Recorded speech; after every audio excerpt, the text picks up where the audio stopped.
여러분 메타버스라는 단어를 들어보셨죠? 우리 예봄이 메타버스라는 단어 들어봤어요? 메타버스? 수아는 메타버스 들어봤어요? 예랑이 들어봤어요? 네. 메타버스, 그래서 전 처음에 버스인 줄 알고, 타는 버스인 줄 알고, 나중에 들어보니까 유니버스라고 하는 우주라는 단어의 버스, 메타라는 다음, 이것이 이제 합성어라고 해요. 방송마다 메타버스 설명에 대한 내용들이 막 나옵니다. 들어보지만 길게 들을 수 있는 시간적 여유는 없는데, 명쾌하게 이렇게 단순하게 이해하기는 좀 어려운 가상세계라고 하는 것을 좀 더 확장된 개념으로 정의하는 것 같습니다. 근데 어른이 되어서 그런가요? 메타버스 이해가 좀 어려운데, 요즘 우리 수아랑 수빈이랑 둘이 대화하는 걸 보면 게임이나 애니메이션에 등장하는 캐릭터들에 대한 이야기를 할 때 실제 현재 이 시공간 속에 존재하는 것처럼 그렇게 대화를 해요. 전혀 거리낌이 없어요. 들어보면 그게 무슨 인간인 것처럼 대화를 하는 거예요. 근데 불편함이 없죠. 그래서 저는 이게 무슨 상황인지 잘 몰랐는데 그것을 요즘 MZ세대라고도 하더라고요. 그래서 가상현실이 현실과 가상이 구분이 전혀 되지 않는 상태까지 간 거죠. 그리고 메타버스는 그것을 활용한 여러 가지 이제 경제활동, 또 인간의 활동들이 모두 지경이 넓어지는 거예요. 메타버스가 가져오는 어려움은 뭐냐면, 현재 이 시공간 속에서 적용하는 법들을 가상세계에 적용할 수 있을 것인가에 이제 문제가 발생되는 거죠. 도덕적이고 윤리적인 문제들이 생겼을 때 그것을 어떻게 처리할 것이냐. 가상화폐까지 연결돼서 아마 우리 다음 세대들이 살아갈 시대에는 메타버스라고 하는 것이 이제 당연시되고 일반화되겠죠. 근데 우리의 고민들이 뭐냐면, 우리 부모 세대들은 이걸 이해하기가 어렵다는 거예요. 대처하기도 어렵고, 당장 설명을 들어도 잘 이해가 안 돼요. 아이들은 태어나면서부터 가상현실이 일반적인 세상을 살아가고 있지만 우리는 여전히 가상현실이 이해가 안 되거든요. 그런데 시대가 지나가면 더 괴리가 많아지겠죠.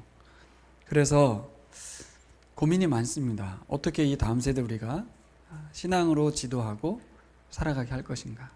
당장 이 어른들이 이 사회 속에서도 가상세계를 어떻게 이 현실의 법으로 대처할 것인가가 고민인데, 신앙은 더 고민이죠. 하나님 나라, 믿음, 이런 것들이 메타버스 세대를 살고 있는 우리 아이들에게 어떻게 우리가 지도할 수 있을까 고민입니다.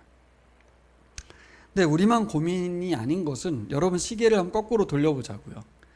우리 윤정 성도님, 저와 같은 세대는 X세대라고 했어요. 그때 우리가 가지고 있는 불편함은 뭐였냐면, 초고속 정보화 시대라고 하는, 인터넷 시대라고 하는 그 시대를 만났을 때 불편함이 컸습니다. 우리가 이 X세대로서 이 시대의 흐름에 따라가지 못하면 어떡하지? 우리가 루저가 되는 건 아닐까? 늘 불안하고 염려됐었습니다.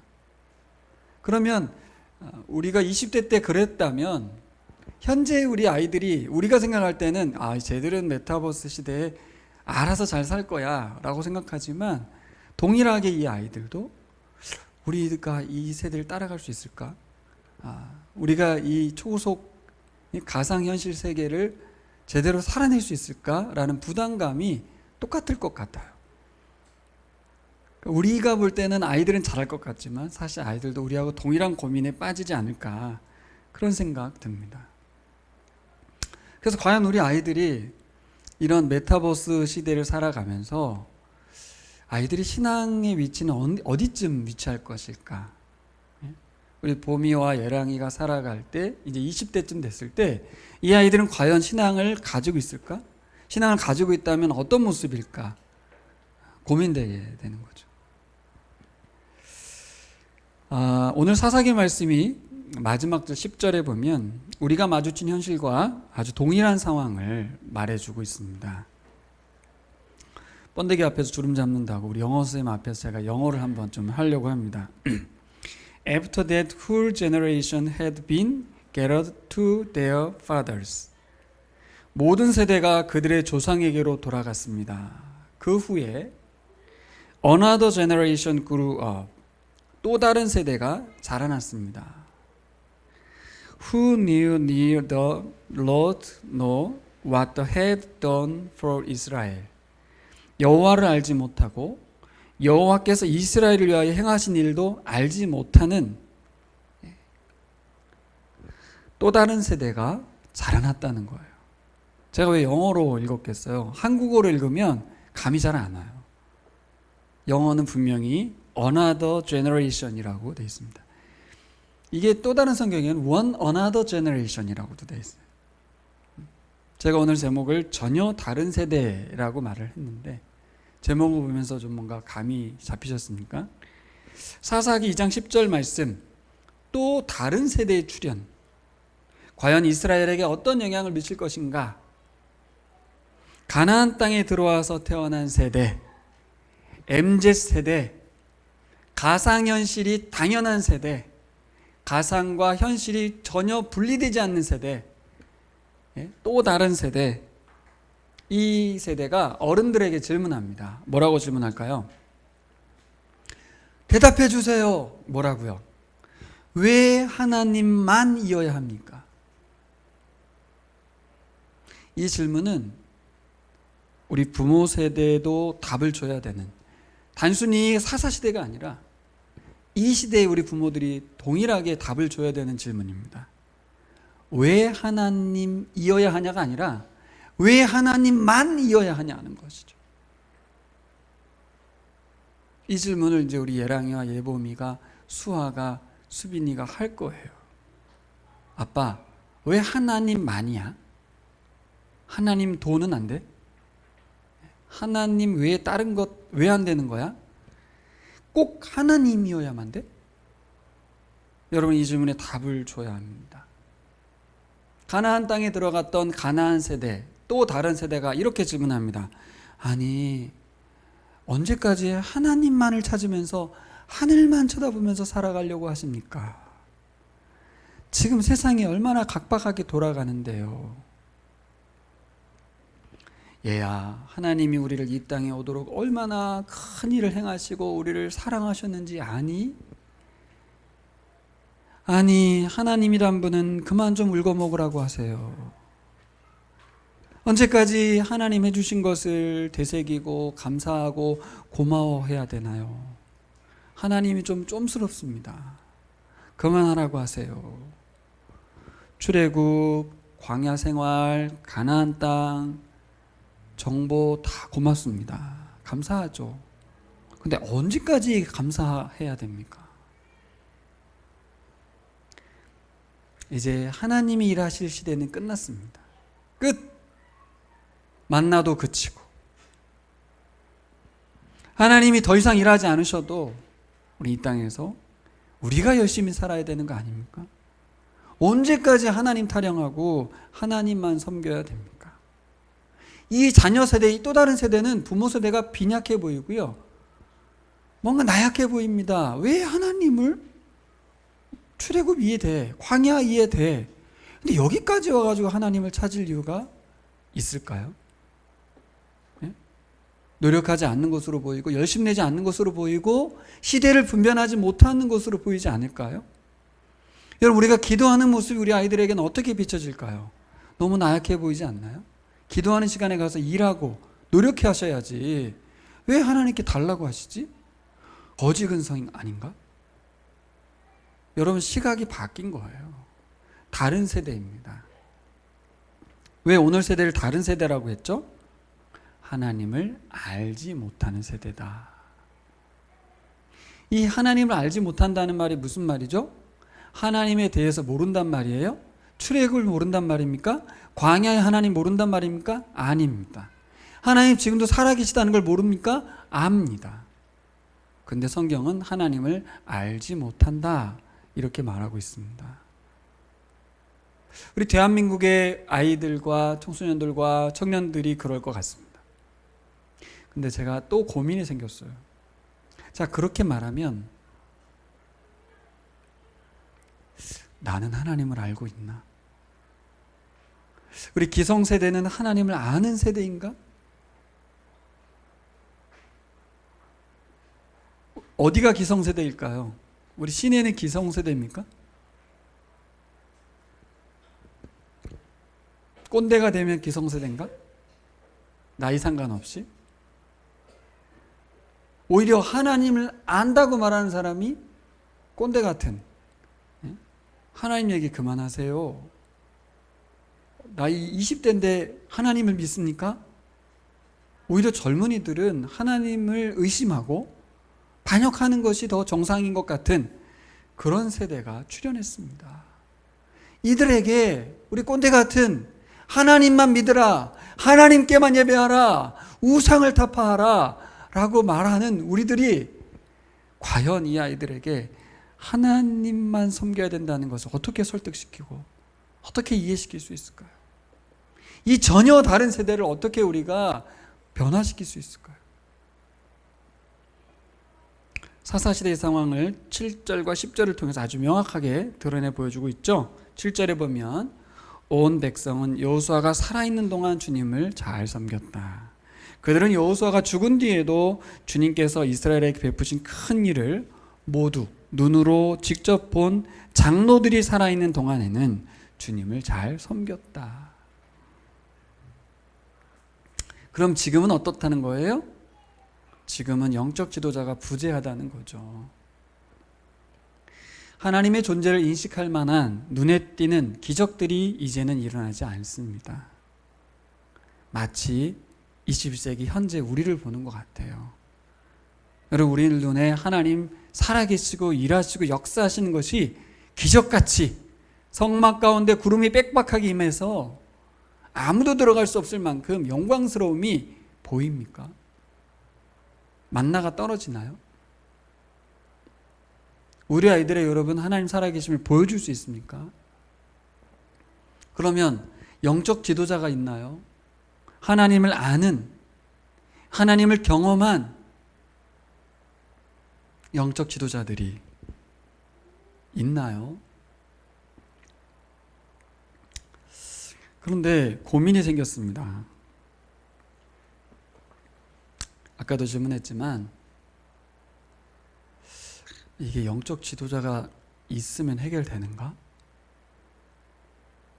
사사기 말씀은 영적 지도자가 없어서 그들이 다 죽었기 때문에, 두 번째는 하나님의 기적 같은 사건들이 이제 없어졌기 때문에, 하나님이 직접 자신을 드러내지 않으시기 때문에 이들이 하나님을 알지 못한다라고 써놨어요.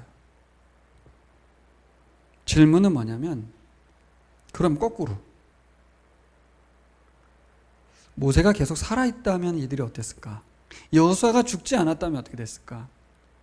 과연 하나님이 계속해서 하나님의 임재를 드러내고 하나님의 기적을 보여주시면 어떻게 됐을까?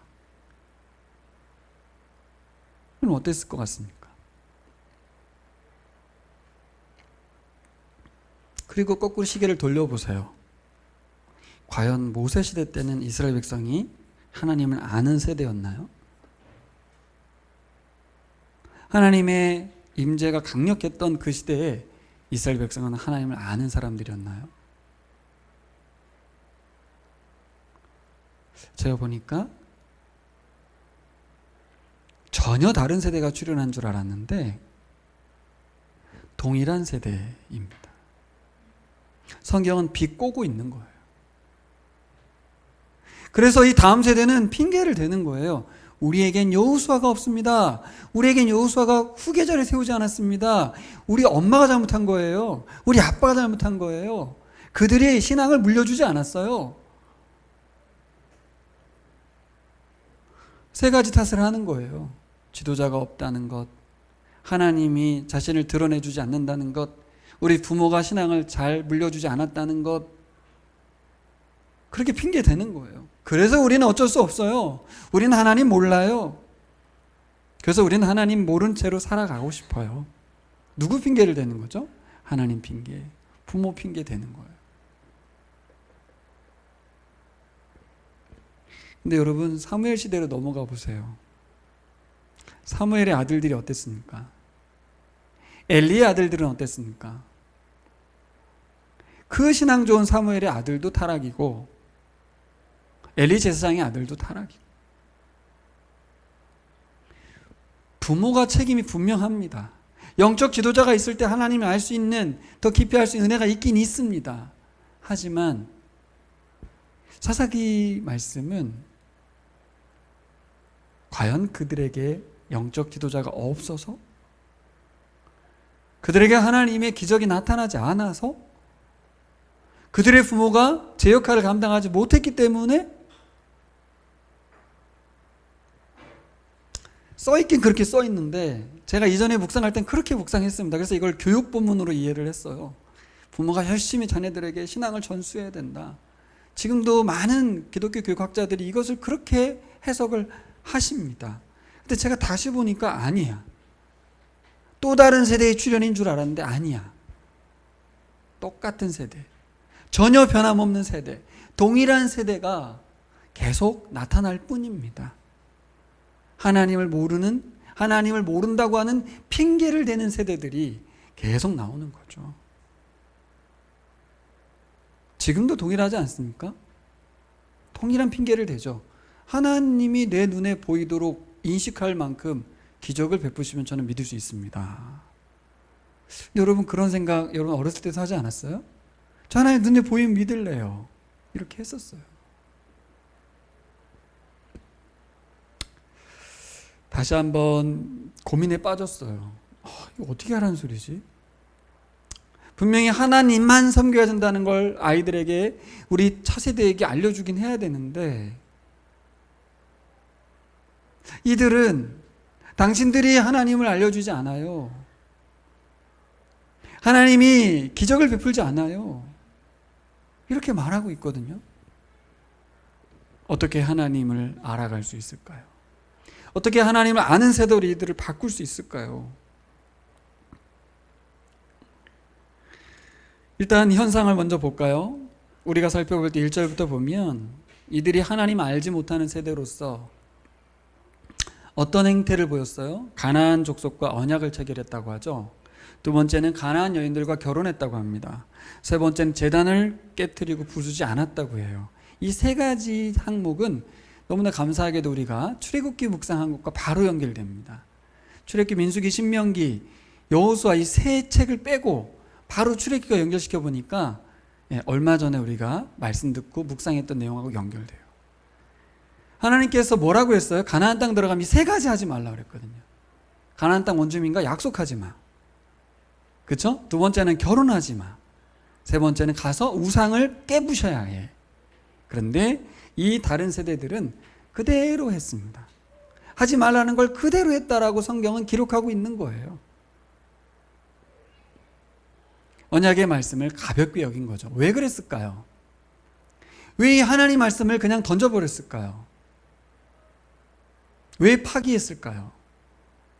경제적인 이유 때문에 그랬습니다. 하나님께서 만나를 주지 않으시죠. 우리가 땅을 파서 소출을 해야 되는데, 그러려면 이 땅 원주민들과 어느 정도 관계를 맺고 살아야겠는 거예요.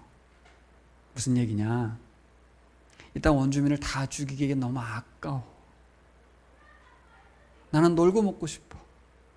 저들을 종 삼아서 이방인들이 하는 것처럼 자기가 땀 흘려 먹지 않고 저들을 우리의 종 삼아서 떵떵거리면서 살고 싶은 거예요. 하나님의 백성인데 하나님 뭐라고 했어요? 그 땅 원주민을 다 몰아내고 하나님 나라를 만들려고 했는데 이들의 관심사는 뭐예요? 이방 나라들처럼 우리도 호가호위하면서, 사실 그 땅 공짜로 얻었으면서 그 땅을 땅 팔 생각 없이 저들에게 시켜서 저들이 저 땅을 더 잘 알고 그동안 일해왔으니 세경 주면서 부려먹겠다는 거죠. 근데 성경은 뭐라고 했냐면, 만약에 너희들이 그들을 몰아내지 않으면 그들이 가시와 얼무가 될 거야. 가나안 땅은 정복했지만 그들의 가나안 문화가 이스라엘을 정복하게 됩니다. 또 단지파의 경우에는 가나안 원주민의 종이 되어버립니다. 사실 우리가 종을 삼으려고 했지만 그렇지 못했어요. 그들이 우리를 종 삼아버리는. 다 무슨 일이에요? 오직 하나님만을 섬기라는 이 명령을 무시해서 그래요.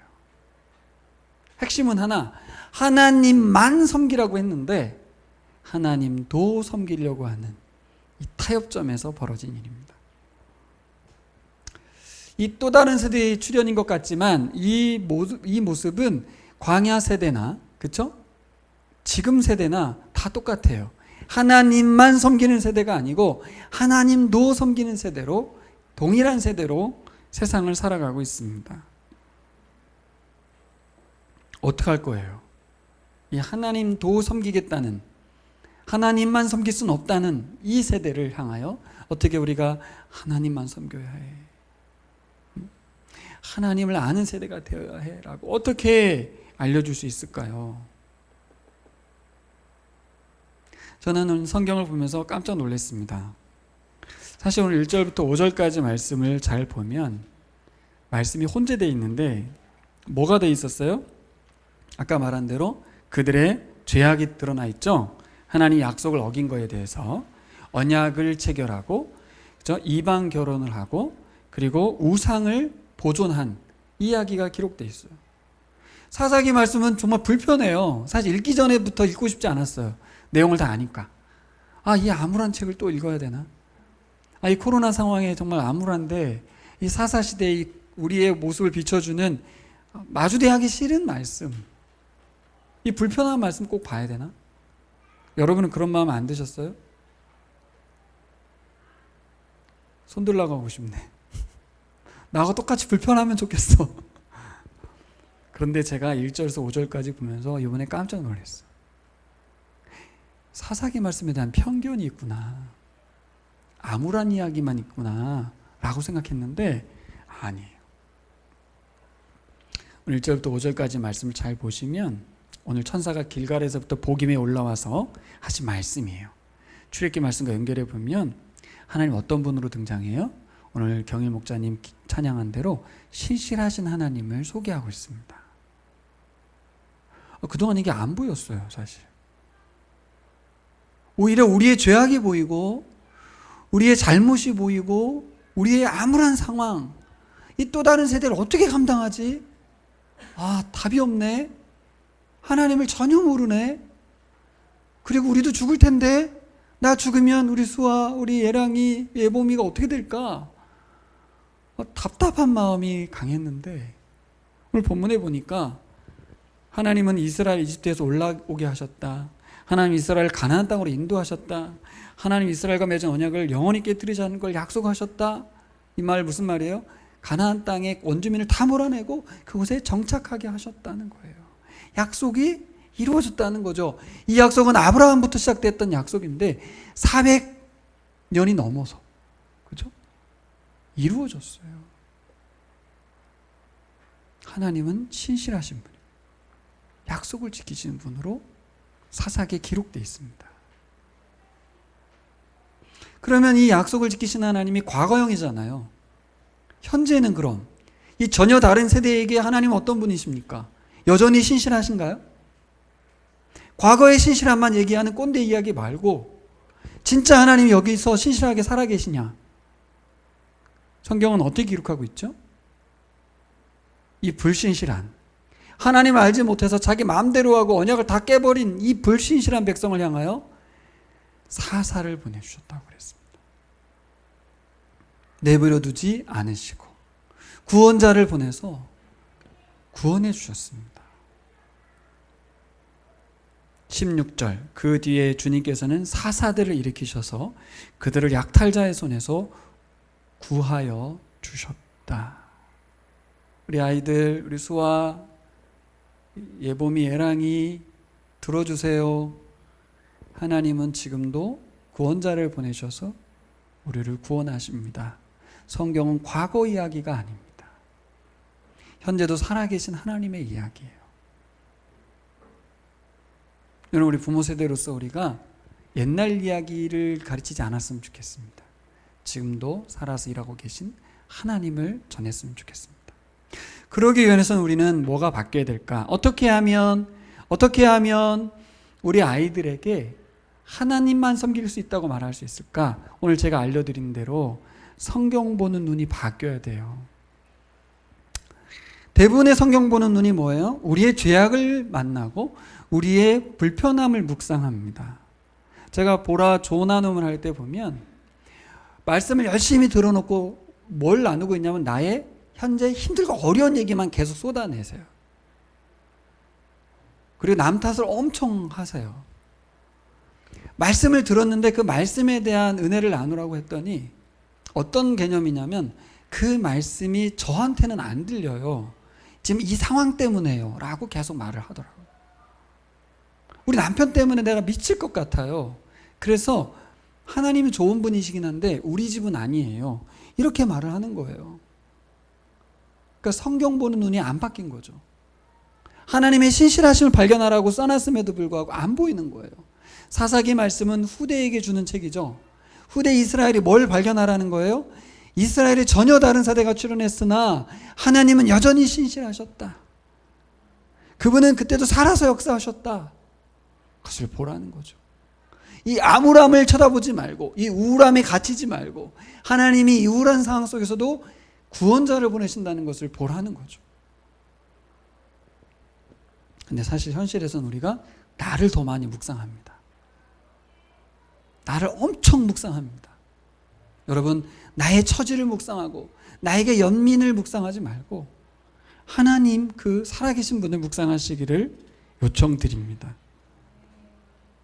두 번째는 여러분, 성경을 읽는 것만으로 끝나지 않고 훈련을 받으셔야 돼요.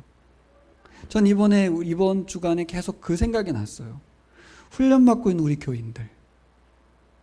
엣지 통독을 통해서 성경을 계속 읽고 있고 PSP 훈련을 받으며 MMTS 훈련을 받고 계속 훈련에 임하고 있는 우리 교인들. 우리 진변자매가 PSP를 안 받으면 어땠을까? 안 받을 수 있죠. 그래 잘 지냈겠죠. 하지만 다른 게 하나 있어요. 훈련을 받으면서 하나님을 더 알아간다는 거예요. 훈련 굉장히 불편합니다. 스스로에게도 물어요. 야, 이 바쁜데, 이 힘든데 이 훈련을 계속 네가 받아야 될 이유가 있니? 너 선교사 될 거 아니잖아. 계속 속에서 그런 얘기를 해요. 근데 제가 돌아볼 때 전혀 다른 세대라 할지라도 그들이 말씀을 읽고 훈련에 임하게 되면 하나님을 알아가게 될 줄 믿습니다. 싸움이죠, 싸움.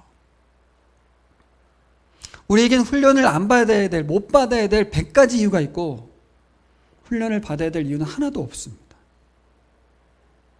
강제로 끌어다 놓을 수는 없는 거예요.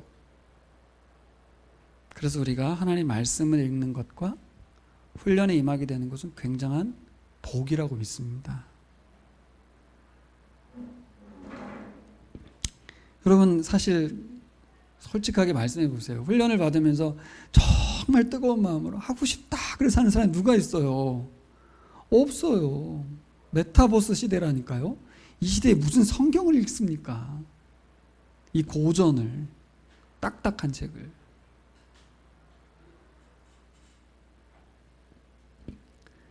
무슨 훈련이 필요합니까? 우리가 이렇게까지 훈련받았고 복음을 다 알고 있는데.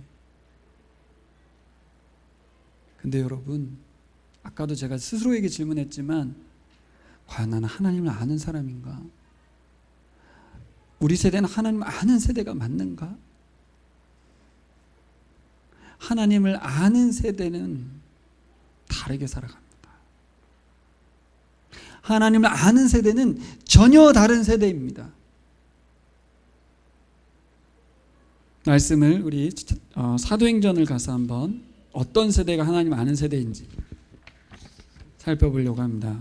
사도행전 12장으로 가보시면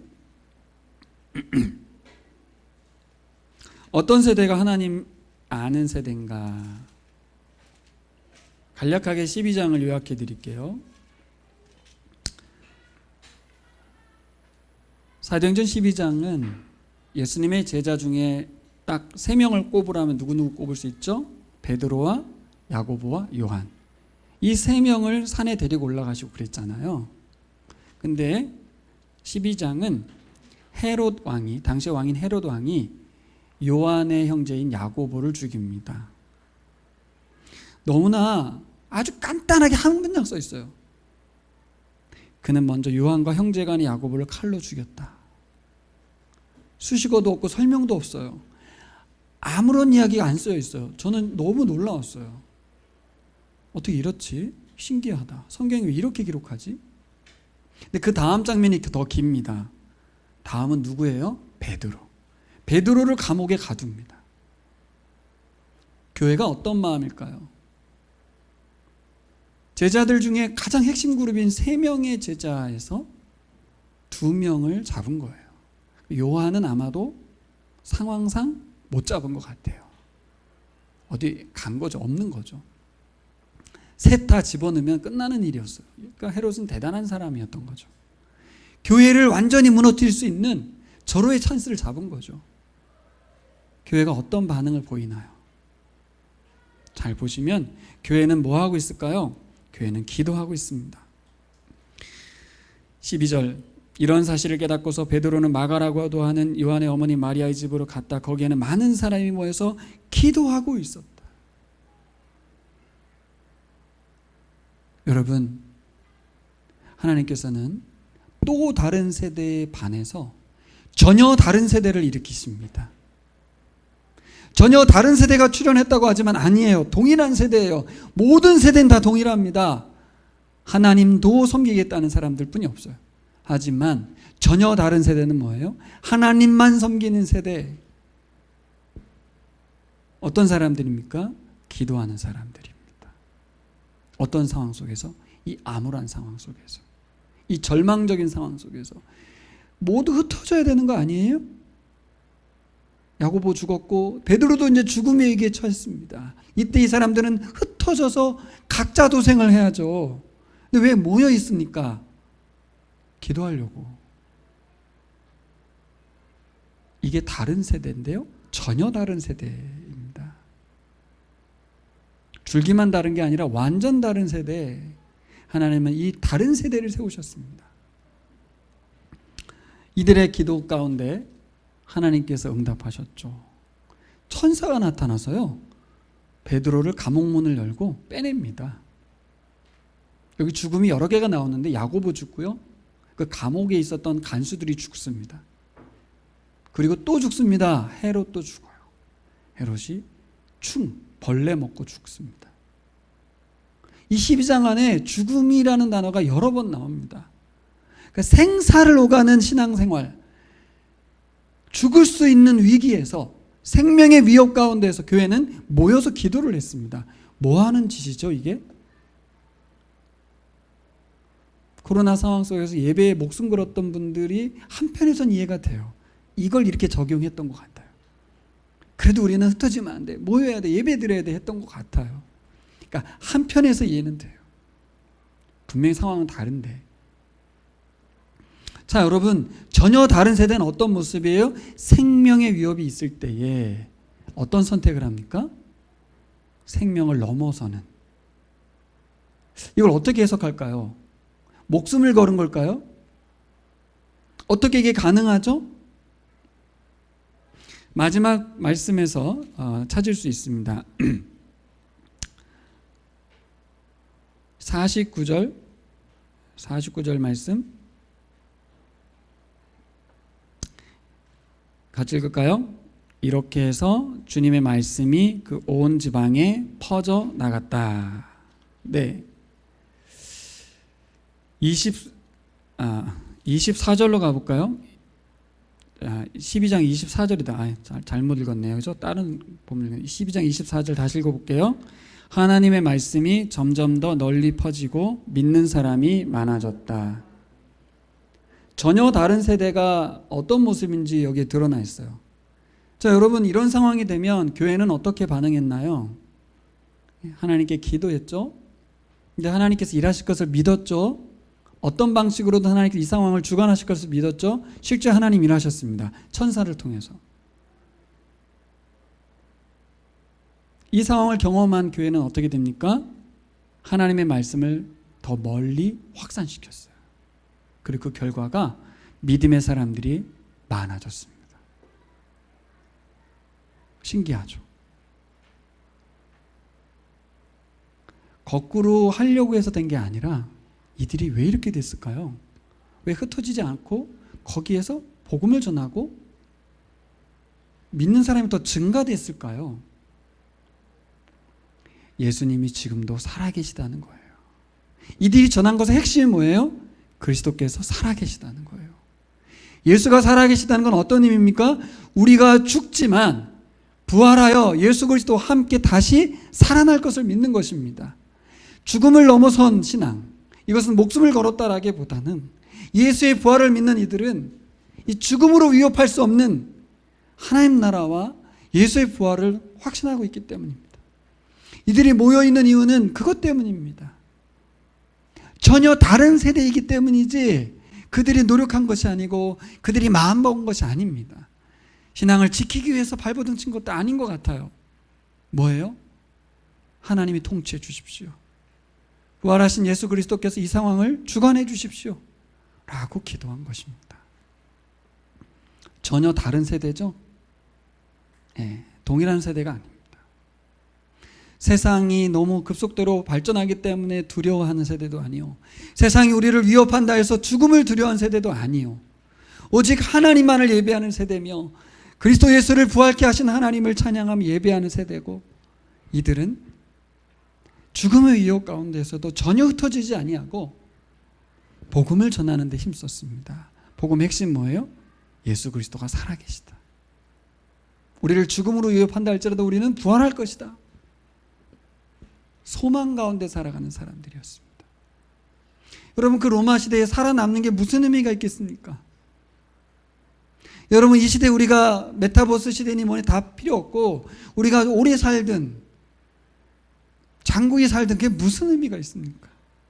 산다는 게 무슨 의미가 있습니까? 예수 그리스도의 주신 새 생명으로 살아가는 것이 중요합니다. 부활하신 예수 그리스도와 함께 살아가는 것이 중요하고요, 교회로 살아가는 것이 중요합니다. 이것이 다른 세대입니다. 여러분, 우리가 교회로 살아가기를 소망합니다. 예수 그리스도의 부활을 믿고 그분과 연합해서 더 많은 사람들에게, 죽음을 두려워하고 있는 사람들에게, 이 시대의 우울감에 빠져 있는 사람들에게 우리가 누리고 있는 이 전혀 다른 차원의 기쁨, 소망, 평안을 전하는 사람들이어야 될 줄 믿습니다. 어제 선교사님이 나눔을 하시면서 공격적인 전도, 공급자 중심적 전도에서 탈피하고 수요자 중심 전도를, 수요자 중심 선교를 생각해 달라, 그렇게 요청하더라고요. 아시아 지역의 거의 99%가 제국주의의 식민지 때문에, 서구 기독교의 식민지 때문에 복음화가 사실 엉망이 된 거죠. 대한민국만 일본 통치를 받는 바람에 복음을 받아들이기에 그나마 나았던 환경이지 대부분은 예수를 받아들이고 싶지 않은 나라들이라는 것이죠. 왜요? 예수님을 공격적으로 전했다는 게 아닙니다. 죽음을 두려워하고 있고 로마 시대의 압제하에 살고 있는 그들이 왜 죽음을 두려워하지 않고 교회로 몰려들으며 왜 신앙의 길을 걸으며 왜 믿는 자가 더 많아졌습니까? 예수가 살아계시다는 거예요. 우리는 죽음으로 끝나지 않는다는 것입니다. 진리의 복음이 그들을 죽음을 넘어선 신앙 가운데로 모이게 했습니다. 저는 이 시대에도 우리가 전혀 다른 세대로 살아가는 사람들이라고 믿습니다. 우리 교우들이 그런 분들이라고 저는 확신합니다. 말씀을 맺으면서 여러분, 우리 기독교에 대해서 오해를 푸시기 바랍니다. 기독교는 하나님만 예배하는 종교인데 누가 뭐라고 그래도 하나님만이라는 걸 자꾸 절대시하지 마시고 왜 하나님만인지 알려주셔야 됩니다.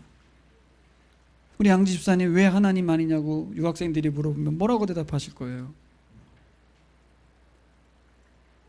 왜 꼭 하나님이셔야만 되냐고 우리 수아가 물어보면 제가 뭐라고 대답할까요? 독선이 아니에요. 관계이기 때문에 그렇습니다. 어떤 관계요? 수아의 아빠는 몇 명이야? 한 명이지. 여러분, 하나님 우리 아버지시기 때문에 하나님만 예배하는 겁니다. 관계 때문이에요. 교리 때문이 아닙니다. 아주 쉽게 설명하시면 돼요. 그분이 우리 아버지시기 때문에 그분만을 사랑하고 그분의 말씀만 듣는 거예요. 여러분, 인류 역사상 진리 말씀 딱 하나였어요. 선악과를 먹으면 죽는다. 근데 사단은 그 진리를 두 개로 만들어 버렸어요. 먹어도 죽지 않는다. 진리는 오직 한 가지밖에 없어요. 우리 아버지는 다 한 분이시지 두 분일 수 없습니다. 오직 하나님 말씀만이 진리입니다. 근데 다시 한번 우리가 결단하기는 전혀 다른 세대는 어떻게 태어난다고요? 성경을 읽어야 합니다. 그리고 성경 보는 눈이 바뀌어야 돼요. 뭘로? 예수 그리스도를 통해서 만들어진 전혀 다른 공동체, 전혀 다른 세대, 복음의 세대만이 그렇죠? 하나님 나라 백성입니다. 이전과 동일한 백성 살지 않을 줄 믿습니다. 세상이 어떻게 변하든 메타버스가 오든 또 다른 어떤 것이 오든 전혀 두렵지 않고 전혀 현혹되지 않고 오직 하나님의 살아계심을 증거하고 예수의 부활을 증거하며 우리가 부활할 걸 소망하며 그렇게 살아갈 줄 믿습니다. 우리의 다음 세대에게 우리하고 전혀 다를 것 같고 하나님을 전혀 섬길 수 없을 것 같은 우리 아이들에게도 오직 하나님만 섬기라 말할 수 있을 줄 믿습니다. 어떤 사람이요? 복음으로 살아가는 사람. 말씀을 읽고 훈련에 임하고 죽을 때까지 하나님을 알아가는 사람. 하나님과 계속 교제하는 사람. 아버지의 자녀로 살아가는 사람들인 줄 믿습니다. 기도하겠습니다.